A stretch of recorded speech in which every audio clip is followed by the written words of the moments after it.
شعبان المعظم کے مبارک دن بڑی تیزی کے ساتھ گزر رہے ہیں، اور یہ وہ مبارک مہینہ ہے جس میں انوار اترتے ہیں۔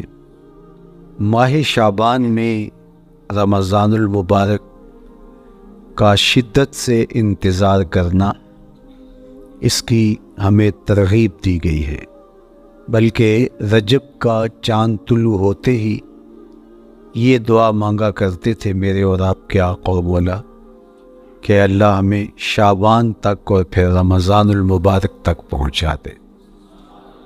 اس مہینے کا آنے والے موسم نور کا استقبال کرنا، اس کے شوق میں بے تابیوں کا اظہار کرنا، یہ اللہ جل شانہ کے ساتھ محبت کی علامت ہے۔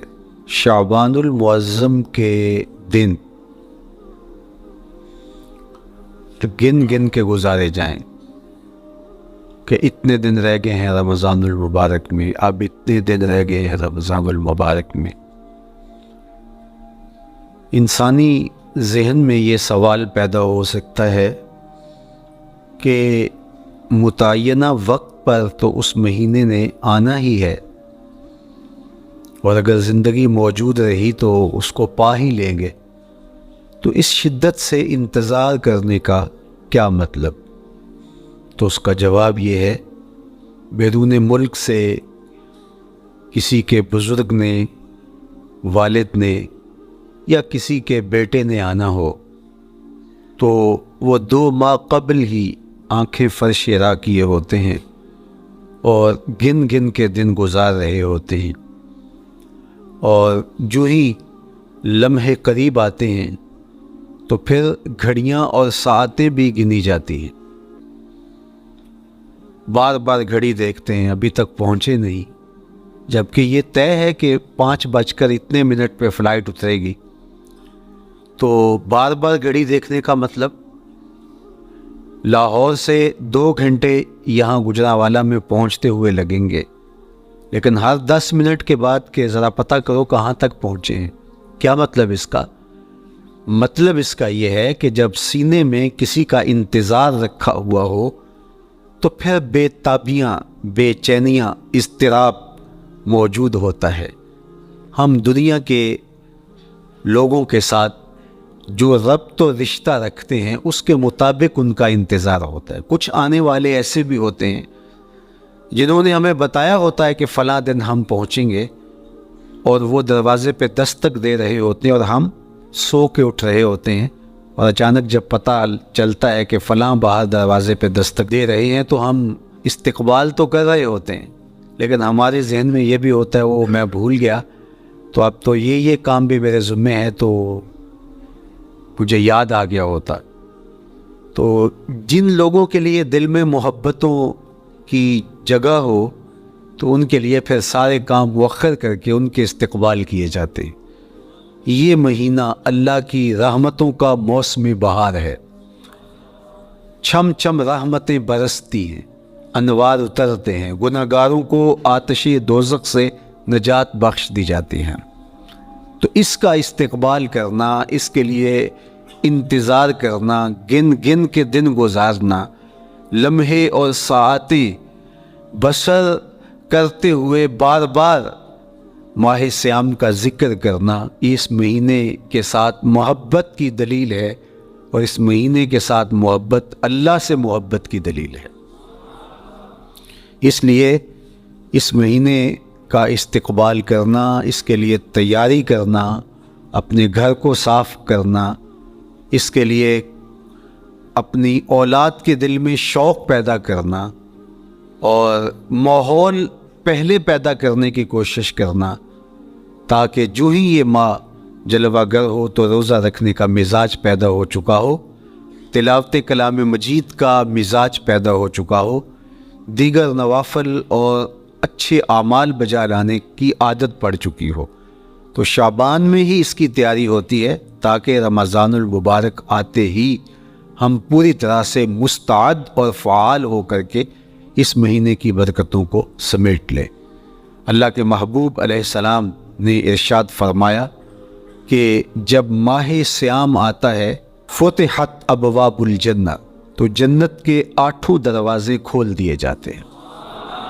جنت تو اللہ جل شانہ کی کرم نوازیوں کا ایک ایسا خوبصورت منظر ہے کہ آج تک نہ کسی آنکھ نے اس کو دیکھا، نہ کسی کان نے سنا، اور نہ اس کا کوئی تصور کر سکتا ہے، ایسی خوبصورت بنائی ہے۔ وہاں کی ہوائیں جب چلتی ہیں تو گرد نہیں اڑتا، کستوری اڑتی ہے۔ وہاں دودھ کی، شہد کی، مائے معین، کوثر، سلسبیل کی نہریں بہتی ہیں، موتی زمرد کے محلات بنے ہوئے ہیں۔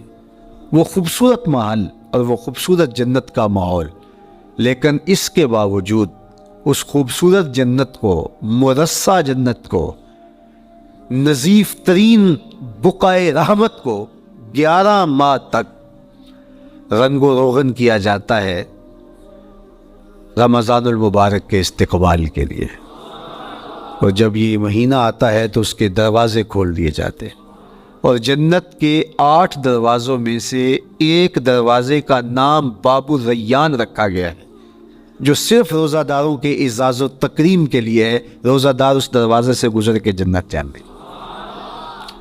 تو آپ اندازہ کیجئے کہ اللہ نے اس ماہ مبارک کو کیا عزت دی ہے، کیا پروٹوکول دیا ہے، کیا تکریم بخشی ہے کہ نبیوں کا امام، امام المرسلین، خاتم الانبیاء، محبوب خدا اس مہینے کے لیے منتظر رہتے کہ یہ مہینہ آنے والا ہے، یہ مہینہ آنے والا ہے۔ حضرت سیدنا سلمان فارسی رضی اللہ تعالی عنہ فرماتے ہیں کہ شعبان کی آخری تاریخ کو حضور نے ایک خطبہ ارشاد کیا۔ بعض علماء نے کہا کہ یہ شعبان کا آخری جمعہ تھا، یا ہو سکتا ہے کہ آخری جمعہ 29 شعبان کو ہی ہو۔ تو رمضان المبارک سے قبل حضور نے یہ خطبہ ارشاد کیا، جو مختلف کتب احادیث میں موجود ہے۔ یا ایھا الناس، اے لوگو، قد اظلکم شہر عظیم، اللہ نے تمہارے اوپر ایک بہت پاکیزہ، پر نور، عالی مرتبت مہینہ سایہ فگن کر دیا ہے۔ شہر فیہ لیلۃ خیر من الف شہر، اس مہینے میں ایک ایسی رات ہے جو 1000 مہینے سے بہتر ہے۔ جعل اللہ صیامہ فریدہ و قیام لیلۃ تطوع، اس مہینے کے دن کے روزے فرض قرار دیے گئے اور راتوں کا قیام نفل بنایا گیا۔ تراویح کی صورت کے اندر راتوں کے قیام کا ماحول پیدا ہوتا ہے، صلاۃ اللیل پڑھی جاتی ہے، نوافل پڑھے جاتے ہیں کثرت کے ساتھ۔ یہ اس مہینے کی شانیں ہیں، یہ اس مہینے کی رونقیں ہیں۔ اس مہینے میں اللہ تعالیٰ نے خاص کرم نوازیاں عطا کی ہیں اہل ایمان کو۔ وَمَن تَقَرَّبَ فِيهِ بِخَصْلَةٍ مِّنَ الْخَيْرِ كَانَ كَمَنْ أَدَّى فَرِيضَةً فِيمَا سَوَاهُ، ایک نفل کا ثواب ایک فرض کے برابر اس مہینے میں کر دیا جاتا ہے۔ وَمَنْ أَدَّى فَرِيضَةً كَانَ كَمَنْ أَدَّى 70 فَرِيضَةً فِيمَا سَوَاهُ، اور اگر کوئی ایک فرض ادا کرتا ہے تو اس کو 70 فرائض کا ثواب ملتا ہے۔ اس قدر نیکیوں کا اجر بڑھا دیا جاتا ہے، ان کی قیمت بڑھا دی جاتی ہے اس مہینے میں۔ اور پھر ارشاد فرمایا وَهُوَ شَهْرُ الصَّبْرِ، یہ صبر کا مہینہ ہے۔ ہونے کے باوجود بھی انسان تناول نہیں کرتا، ٹھنڈا میٹھا مشروب میسر ہے اور زبان کانٹا بن گئی، حلق خشک ہو گیا، لیکن اس کے باوجود بھی ایک گھونٹ حلق سے نیچے اتارنے کا روادار نہیں ہوتا۔ وضو کرتے بھی احتیاط کرتا ہے، کوئی قطرہ آب حلق سے نیچے نہ ٹپک جائے۔ تو یہ صبر سے کھاتا ہے۔ جب ہو بھی تو انسان اس سے گریز کرے، تو جب ہوگا نہیں تو پھر انسان صبر کا عادی بن جاتا ہے، تو یہ صبر کی عادت ڈالتا ہے۔ یہ شہر الصبر ہے۔ پھر فرمایا والصبر ثوابہ الجنہ، اور سنو، صبر کا ثواب جنت ہے۔ جو شخص صابر ہوتا ہے اس کا صلہ جنت کی صورت میں عطا کیا جائے گا۔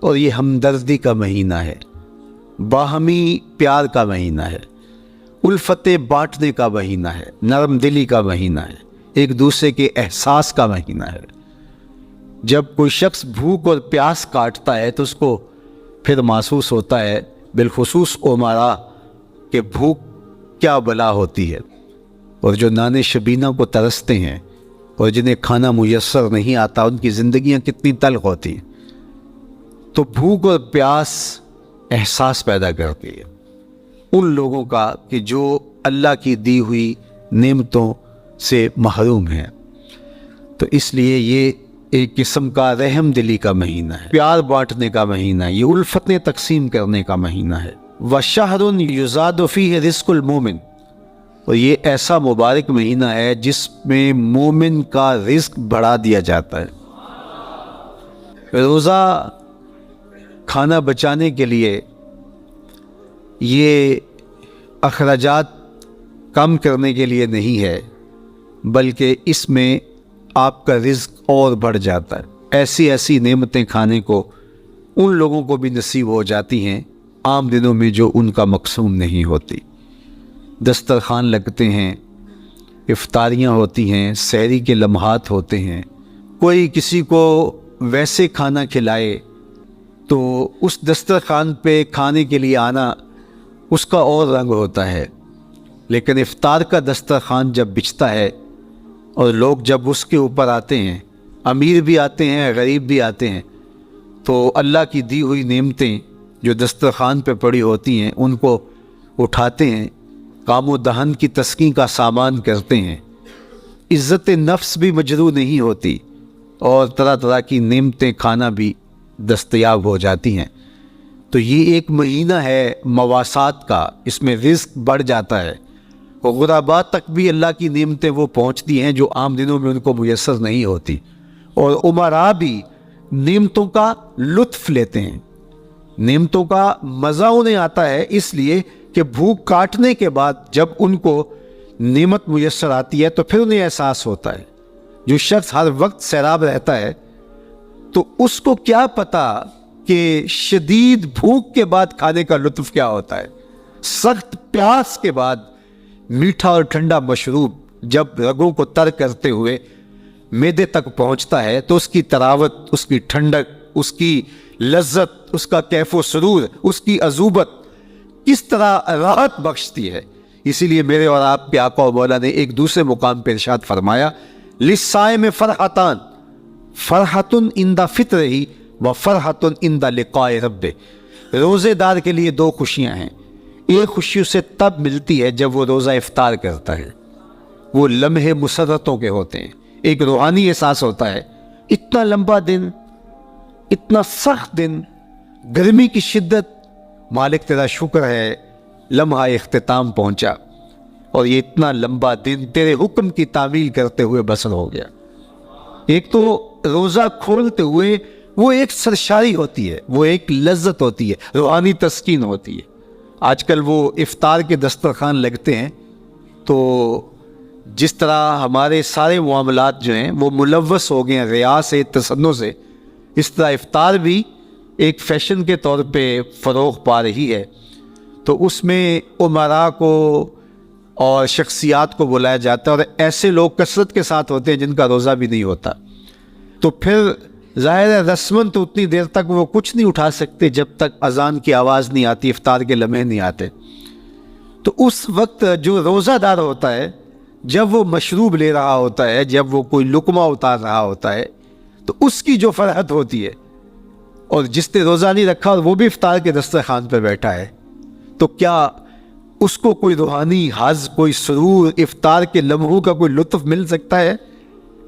وہ بیچارہ کتنا بے چین ہوتا ہوگا کہ یہ شخص جو ہے کمزور ہے, سارا دن مزدوری کر کے آیا ہے, اور اس کا بھی تو سارا دن گزر گیا بھوک اور پیاس سے, اور میں صحت مند ہوں اور سارا دن ٹھنڈے ماحول میں رہا ہوں اور مجھے توفیق نہیں ملی. تو وہ گھونٹ کتنے مشکل اس کے لیے ہوتے ہوں گے. اور روزہ دار کے لیے کس قدر وہ آسودہ بخش لمحے ہوتے ہیں کہ جب اس کو یہ مسرت ہو رہی ہوتی ہے کہ مالک تیرا شکر, گرم موسم, زباں کانٹا حلق خشک، اور تو نے تکمیل تک لمحے پہنچائے اور میرا دن خیریت سے گزر گیا، تو وہ اس کے لیے ایک خوشی کا لمحہ، روحانی مسرت کی کیفیت۔ اور دوسری کہ جب وہ ٹھنڈا اور میٹھا مشروب، سارے دن کی سوکھی ہوئی زبان اور خشک حلق، اور انسان کی جو ہے وہ رگیں بھی، انتڑیاں بھی خشک ہو چکی ہوتی ہیں، تو ٹھنڈا اور میٹھا مشروب جب انسان کے معدے کی طرف بڑھ رہا ہوتا ہے، زبان بولے نہ بولے، ایک ایک رواں اللہ کی حمد بول رہا ہوتا ہے، اور تشکر انسان کے رگ و ریشہ سے ادا ہو رہا ہوتا ہے، اور اس کی کیفیت، اس کی سرشاریاں، اس کی لذتیں وہ دیکھنے کی ہوتی ہیں۔ تو کہا للصائم فرحتان، روزے دار کو تو ایک فرحت اس وقت ملتی ہے عند فطر ہی، جب وہ روزہ کھولتا ہے، روحانی فرحت بھی، جسمانی فرحت بھی۔ وَفَرْحَةٌ عِنْدَ لِقَاءِ رَبِّ، اور دوسری فرحت اور دوسری خوشی اسے تب ملے گی جب اس روزے کے صلے میں اللہ تعالیٰ اپنے رخ انور سے پردہ اٹھا دے گا اور روزہ دار کو اپنی دیدار کی دولت عطا کرے، تو وہ پھر منظر دیکھنے والا ہوگا، روزہ دار کی آنکھیں ٹھنڈی ہو جائیں گی۔ اصل افطار تو وہ ہوگی نا، اللہ اکبر، اصل تو شربت دیدار ملے گا جو روح کی پیاس بجھا دے گا، جو من کی بھوک مٹا دے گا۔ تو کہا للصائم فرحتان، فرحۃ عند فطرہ وفرحۃ عند لقاء رب، روزہ دار کے لیے دو خوشیاں ہیں، ایک خوشی وہ ہے جب اس کے جسم کی پیاس بجھتی ہے، اور ایک خوشی تب ملے گی جب روح کی بھوک مٹے گی، جب من کی پیاس بجھے گی، اور پھر وہ سرشاریوں کے عالم میں دیکھتا ہی چلا جائے گا، اور وہ سیراب ہی نہیں ہو پائے گا کہ میں ان دو آنکھوں سے دیکھ رہا ہوں، کاش کے لو لو دے مڈ لک لک چشمہ، ایک کھولا تے ایک کجا ہو۔ وہ اس آرزو میں ہوگا کہ میرا رواں رواں آنکھ بن جائے اور میں اس دیدار سے فیضیاب ہوتا چلا جاؤں۔ تو وہ کیا لمحے ہوں گے، وہ کیا گھڑیاں ہوں گی، وہ کیا ساعتیں ہوں گی، کوئی لفظ نہیں ہے جن لفظوں میں ان حقیقتوں کو بیان کیا جا سکے، اس لیے کہ وہ منظر ہی وراء الورا ہوگا۔ تو روزہ دار کو فرحت ملتی ہے جب وہ روزہ کھولتا ہے۔ فرمایا وَشَهْرٌ يُزَادُ فِيهِ رِزْقُ الْمُؤْمِنِ، اس میں مومن کا رزق بڑھا دیا جاتا ہے۔ وَمَنْ فَطَّرَ فِيهِ صَائِمًا كَانَ مَغْفِرَةً لِذُنُوبِهِ، جس نے روزہ دار کا روزہ افطار کروایا، اللہ کے محبوب فرماتے ہیں کہ ایک تو خود روزہ رکھا، اور دوسری سعادت یہ ہے کہ ماہ صیام میں روزہ دار کا روزہ افطار کروایا۔ آپ شریعت بیضاء کو بنظر عمیق مطالعہ کر کے دیکھیں، ماہ صیام میں بہت زیادہ اس بات پہ زور دیا گیا ہے کہ روزہ افطار کرواؤ۔ اپنے گھر میں بیٹھ کر کے روزہ افطار کر لینا یہ بھی سعادت مندی ہے، روزہ نصیب ہو جائے، لیکن اس بات پہ بہت زور دیا گیا ہے ماہ صیام میں کہ ایک ماحول پیدا ہو، لوگوں کو افطار کروائیں تاکہ تمام لوگوں تک اللہ تعالیٰ کی نعمتیں پہنچیں، اور لوگوں تک جو ہے وہ رمضان المبارک کی برکتیں پہنچیں۔ تو ارشاد فرمایا وَمَنْ فَطَّرَ فِيهِ صَائِمًا، جس نے روزے دار کا روزہ افطار کروایا، کانا مغفرۃ لذنوبہ، تو وہ افطار کروانے والوں کے گناہوں کی بخشش کا ذریعہ بن جائے گا، یہ افطاری گناہوں کی مغفرت کا سبب بن جائے گی۔ وَعِتْقَ رَقْبَتِهِ مِنَ النَّارِ، اور آتش دوزخ سے گردن کی آزادی کا مجدہ جاں فضا بن جائے گا یہ امر کہ اس نے کسی کا روزہ افطار کروایا۔ وَقَانَ لَهُ مِثْلُ أَجْرِهِ مِنْ غَيْرِ أَنْ يَنْقُصَ مِنْ أَجْرِهِ شَيْءٌ، اور روزہ افطار کروانے والے کو روزہ رکھنے والے جتنا اجر ہی دیا جائے گا، لیکن روزہ رکھنے والے کے اجر میں بھی کوئی کمی نہیں واقع ہوگی۔ جتنا اس نے سارے دن کی بھوک اور پیاس کاٹ کر کے، تکلیف اٹھا کر کے روزہ رکھا، جس نے شام کو اس کو افطار کر دیا، اتنا ہی ثواب اس کو عطا کر دیا جائے گا، اس کا اجر کم کیے بغیر۔ اللہ اکبر، یہ امت کے لیے اللہ نے کیا پیکج دیا ہے، کیا کرم نوازیاں ہیں اس امت کے لیے۔ آقا کریم نے ارشاد فرمایا ایک شخص صبح سے لے کے ظہر تک مزدوری کرتا ہے، اس کو ایک قیراط دیا جاتا ہے، اور ایک شخص ظہر سے لے کر عصر تک مزدوری کرتا ہے اس کو بھی ایک کی رات دیا جاتا ہے، اور ایک عصر سے لے کر مغرب تک مزدوری کرتا ہے اس کو 2 کی رات دیے جاتے ہیں۔ فرمایا پہلی مثال یہود کی ہے، دوسری مثال نصارہ کی ہے، اور تیسری مثال میری امت کی ہے۔ یہودیوں نے اور عیسائیوں نے اس پہ اعتراض کیا کہ ہمارا اجر کیوں تھوڑا ہے، تو میرے اور آپ کے آقا و مولا نے فرمایا تمہارا تھوڑا نہیں، ہمارا زیادہ ہے۔ آج کل اگر 1000 روپیہ مزدوری چلتی ہو مزدور کی، تو کوئی شخص صبح سے شام تک ایک شخص سے مزدوری کروائے اور 1000 روپیہ دے دے، اور دوپہر کو اڈے سے جا کے ایک مزدور اور لے آئے اور شام کو اس کو بھی 1000 روپیہ دے آئے، اور ایک شخص کو عصر کے وقت لائے اس کو 2000 روپیہ دے دے، تو 1000 والا کہے کہ میرے سے زیادتی ہوئی ہے، تو اس سے زیادتی تو نہیں ہوئی، اسے تو پوری مزدوری دی گئی ہے، اب اس پہ مہربانی ہوئی ہے، اس پہ رحمت ہوئی ہے۔ تو کہا یہود اور نصارہ کی یہ مثال ہے، ایک صبح سے ظہر تک مزدوری کرے اس کو 1 کی رات، ایک ظہر سے عصر تک مزدوری کرے اس کو بھی 1 کی رات، اور تیسرا بہت تھوڑا وقت عصر سے مغرب تک مزدوری کرے اس کو 2 کی رات۔ کہا یہ امت محمدیہ علی صاحب الصلوات کو دیا گیا نور ہے۔ تو ایک شخص نے سویر سے لے کر شام تک روزہ رکھا، بھوک کاٹی، پیاس کاٹی، سخت شدت کی گرمی سہی، اور ایک شخص نے شام کے وقت اس کو روزہ افطار کروا دیا۔ اور سنو حضور علیہ الصلوۃ والسلام کا فرمان، جب حضور نے فرمایا کہ اس کو پورا اجر ملے گا پہلے کے اجر کو کم کیے بغیر، تو صحابہ کا تو دل تڑپنے لگا کہ یہ کتنی بڑی بات ہے۔ اب آپ جانتے ہیں کہ یہ زمانہ ایسی معاشی خوشحالیوں کا نہیں تھا، لوگوں کے پاس تو نان شبینہ بھی میسر نہیں ہوتا تھا، تو صحابہ نے جو سوال کیا، قالوا یا رسول اللہ صلی اللہ علیہ وسلم، انہوں نے کہا اے اللہ کے پیارے رسول صلی اللہ علیہ وسلم، لیسا کلنا یجد ما یفطر الصائم، ہم میں سے تو ہر بندہ یہ طاقت نہیں رکھتا کہ روزہ دار کو روزہ افطار کروا دے، تو یہ اتنی بڑی سعادت، تو یہ تو پھر اہل زر ہی یہ سعادت حاصل کر پاتے ہیں، ہمارے جیسے لوگ تو پھر جو مال و دولت نہیں رکھتے تو وہ تو پھر یہ سعادت نہیں حاصل کر پائیں گے۔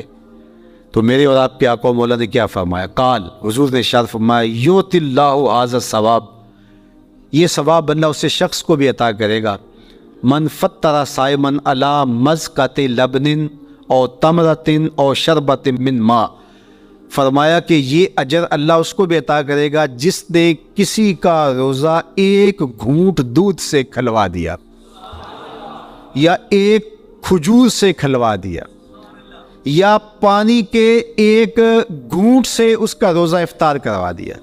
لازمی نہیں ہے کہ دسترخوان سجا ہو، انواع و اقسام کے کھانے پڑے ہوں اور وہ افطاری ہی افطاری قرار پائے گی۔ جس نے کسی کو وہاں باہر ٹوٹیوں سے پانی کا گلاس بھر کے، کٹورا بھر کے سادہ پانی بھی پیش کر دیا تو اس کو بھی ثواب مل جائے گا۔ کتنا ثواب ملے گا؟ پورا روزہ رکھنے کا ثواب اس کو ملے گا۔ کتنی رحمتوں کی لوٹ سیل لگی ہے، کوئی ایسے بھی بانٹتا ہے، کوئی ایسے بھی کرم نوازیاں ہوتی ہیں، لیکن میرے رب کے خزانے کتنے کھلے ہیں۔ میں نے مدینہ المنورہ میں ایک شخص کو دیکھا کہ وہ روزے کے وقت وہاں سے ہی گلاس لیتا اور زمزم سے بھرتا اور روزہ داروں کے آگے رکھتا چلا جاتا، اور روزانہ اس کا یہ عمل ہوتا، نماز عصر کے بعد شروع ہوتا، جتنی اس کی پہنچ ہوتی ہر ایک کے آگے رکھتا چلا جاتا، پانی بھی وہاں سے لیا، گلاس بھی وہاں سے لیا۔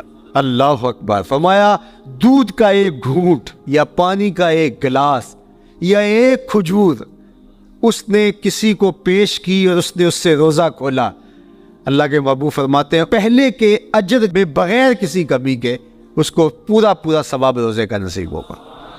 اللہ اکبر!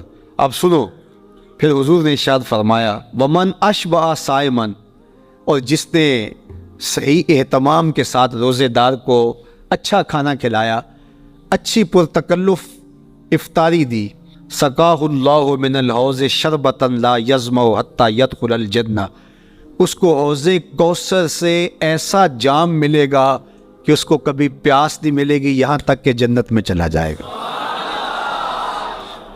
اللہ اکبر! اس کو کوثر کے جام نصیب ہو حشر کی گرمی میں۔ اور آپ کو معلوم ہے، علماء سے آپ نے بارہا سنا ہوگا کہ جام کوثر جس نے ایک بار پی لیا پھر 50,000 سال کے دن میں اس کو دوبارہ پیاس نہیں لگے گی۔ یہ جام کوثر کی خصوصیت ہے۔ فرمایا وَهُوَ شَهْرٌ أَوَّلُهُ رَحْمَةٌ، یہ وہ مہینہ ہے جس کے پہلے 10 دن رحمت ہیں اور اس کا درمیانی عشرہ مغفرت ہے۔ وَآخِرُهُ عِتْقٌ مِّنَ النَّارِ، اور اس کا آخری عشرہ جو ہے وہ آتش دوزخ سے نجات کا ضامن ہے۔ فَاسْتَكْثِرُوا فِيهِ مِنْ 4 خِصَالٍ، کہا کہ 4 کام اس مہینے میں کثرت کے ساتھ کرو۔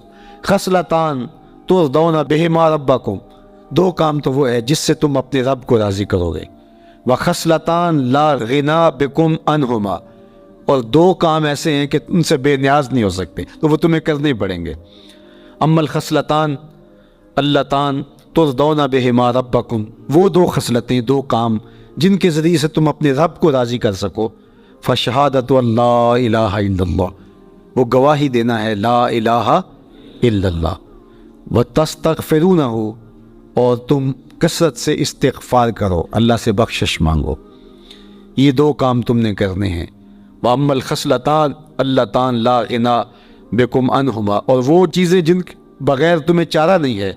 فَتَسْأَلُونَ الْجَنَّةَ وَتَعُوذُونَ مِنَ النَّارِ، اللہ سے جنت طلب کرو اور دوزخ سے پناہ مانگو۔ تو یہ 2 کام جو تمہاری ضرورت ہے تم اس مہینے میں کثرت کے ساتھ کرو۔ تو یہ مہینہ رحمتوں کی لوٹ سیل کا مہینہ ہے، یہ کرم نوازیوں کے امٹتے ہوئے دھارے ہیں، یہ سیل رحمت ہے جو کہ من کی سیرابی کا سبب اور ذریعہ ہے۔ خوش نصیب ہیں جو ماہ صیام کو خوبصورتی کے ساتھ بسر کرتے ہیں، اس کے آنے سے پہلے استقبال کرتے ہیں، گھروں میں صفائی کریں، اہتمام کریں، مساجد میں اہتمام کریں، تاکہ بچوں میں یہ شوق پیدا ہو کہ ماہ صیام آ رہا ہے۔ جب ہم بچے تھے تو ہمارے والدین رمضان المبارک سے قبل ہی رمضان المبارک کی تیاریاں شروع کر دیا کرتے تھے۔ اس وقت گھر میں شربت تیار ہوا کرتے تھے گڑ کے، اور وہ پہلے ہی مائیں گھر میں تیاری کرنا شروع کر دیا کرتی تھی۔ ایک شوق پیدا کرنا مقصود ہوتا ہے۔ تو کچھ چیزیں ایسی ہیں کہ آرڈر لکھے اور 1 سیکنڈ میں گھر پہنچ جائے، لیکن کچھ چیزیں یہ جو ہے وہ تیار کرنی چاہیے، شوق پیدا ہو گھروں کے اندر۔ ماؤں کو چاہیے کہ افطاری کو اہتمام کے ساتھ تیار کریں تاکہ بچوں کو شوق پیدا ہو، اور یہ ایک ماحول پیدا ہو، قرآن مجید کی تلاوت کا ماحول پیدا ہو، جاگنے سونے کے جو ہے وہ شیڈول مرتب کیے جائیں، مساجد کی آبادی کا سامان کیا جائے۔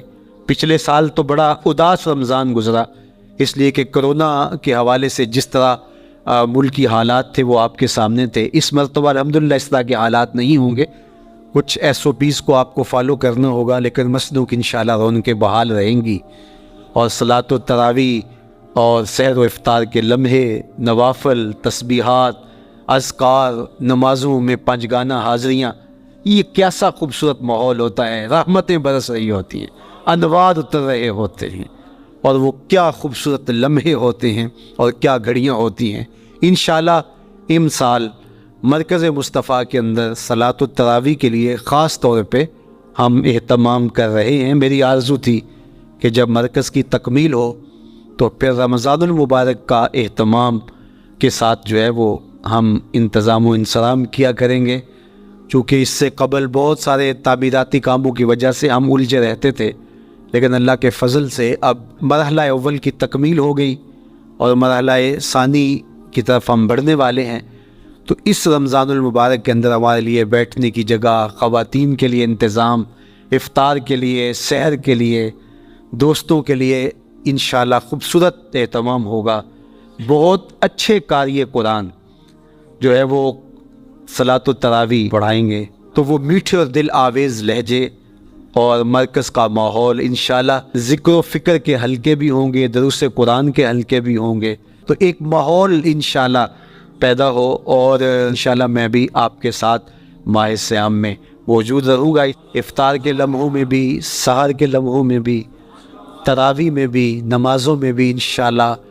اور پھر جب ہم ہوں گے تو ماہ صیام ہوگا، رحمت کی گھڑیاں ہوں گی، اترتے ہوئے ادوار ہوں گے، محبتوں کا ہجوم ہوگا، افطار کے میلے ہوں گے، سحری کے خوشگوار لمحے ہوں گے، قرآن کی دل نواز صدائیں ہوں گی، اور مرکز مصطفیٰ کا نورانی پرکیف سرمدی ماحول ہوگا.